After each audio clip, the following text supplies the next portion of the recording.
My company's HR taped my photo to the wall, terminated for eating at her desk. Do not rehire. I didn't argue. 9:03 a.m. A federal agent sat in our boardroom. He listened as the HR head proudly explained the firing. The agent then read one line aloud from a binder. Our lawyer's hand started to shake. I worked at Data Solutions for 8 years as a compliance officer. My job, making sure our company followed all the government rules for our federal contracts. I was the invisible person who kept everything running smoothly while everyone else took credit. One Tuesday at 12:04 p.m., I sat at my desk eating tuna salad from a Tupperware container. Nothing fancy, just lunch while I worked. That's when Sarah from HR appeared at my cubicle like a vulture in business casual. "You know this isn't a cafeteria, right?" she said, pointing at my food like it was radioactive waste. I was confused. "I'm not cooking. I'm just eating." She smiled that fake smile HR people practice in mirrors. Health code violation. "Come see me when you're done." 20 minutes later, I was sitting in her lavender-scented office. A folder with my name already printed on it sat on her desk. She told me I was being terminated for repeated violations of workspace hygiene policies. I signed the form without arguing, but as I left, I saw something taped to the break room wall, a printout of my badge photo with red marker scrawled across it. Terminated. Unauthorized eating. Do not rehire. People stared. Someone laughed. I kept walking. Here's what nobody at Data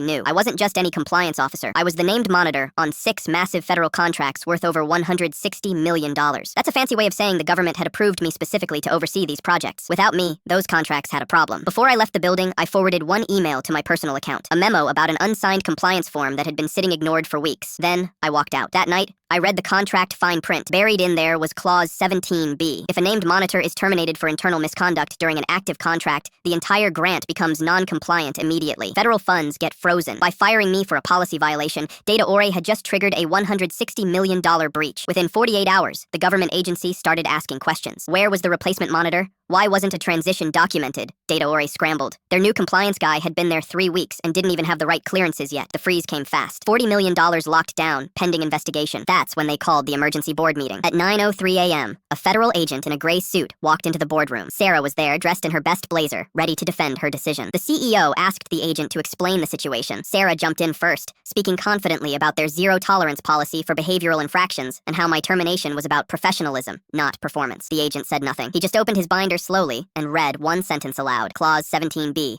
Subsection D. Termination of named monitor during active audit cycle, regardless of internal justification, constitutes immediate breach of federal compliance protocol and triggers mandatory funding freeze. He looked up. "Miss Martinez's clearance was active when you fired her. No succession was filed, and you classified it as misconduct, which makes it worse." He closed the binder. "You'll have a full review team here by Friday." Across the table, the company lawyer's pen slipped from his shaking hand and clattered to the floor. Sarah's face went white. The CEO opened his mouth, but no words came out. The agent stood up. "Expect instructions within 48 hours. All communications go through external counsel now." Then he left. The CEO resigned 2 days later. Sarah was reassigned by Friday. The funding freeze never lifted. It eventually grew to $60 million as more violations were uncovered.